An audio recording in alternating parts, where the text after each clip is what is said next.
Forcat ajrore pakistaneze I përcollën deri në atë dhe anëtarët e delegacionit iranian nga bisedimet për paqe me SHBA-n në fundjavën e kaluar, duke organizuar një operacion të madh, pasi iranianët thanë se Izraeli mund ta synonte vrasjen e tyre, siç konfirmuan 3 burime për agjencinë e lajmeve Reuters.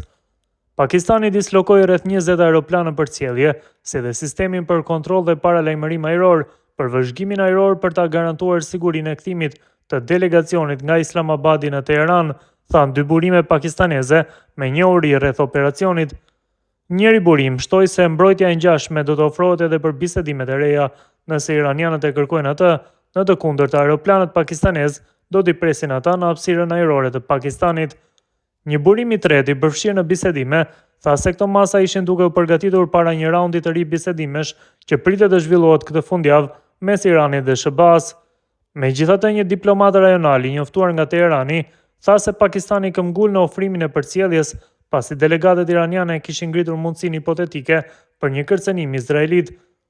Zyra e kryeministrit të Izraelit nuk ju përgjigj menjëherë një kërkese për koment, njësoj veproi edhe misioni I përjashëm I Iranit në Gjenevë. Forca ajrore dhe ushtria pakistaneze nuk ju përgjigjen po ashtu pyetjeve rreth operacionit. Ambasada e Shteteve të Bashkuara në Islamabad refuzoi të përgjigjej një kërkese për koment me lidhje me rastin. Kur bisedimet dështuan, iranianët dyshonin se gjërat nuk kishin shkuar si duhej.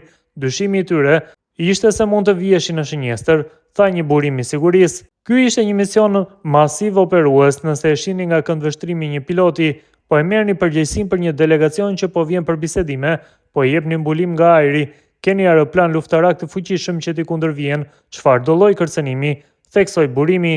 Mëtej, burimi I përfshirë në bisedime e konfirmoi për Reuters përcjelljen ajrore, por nuk dha hollësi rreth operacionit. I përcollëm deri në Teheran, siguria e tyre ishte përgjegjësia jonë dhe përtej kohës së tyre të kaluar këtu, tha ai.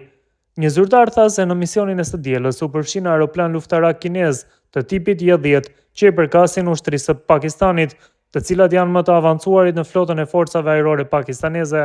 2 burime të tjera të sigurisë thanë se delegacioni iranian I udhëhequr nga ministri I jashtëm Abbas Araki dhe kryetari I kuvendit Mohammed Baker Kalibaf, ish oficer ushtarak e pilot I certifikuar, e kërkuan përcjelljen e sigurisë, e cila del dukshëm përtej protokollit normal.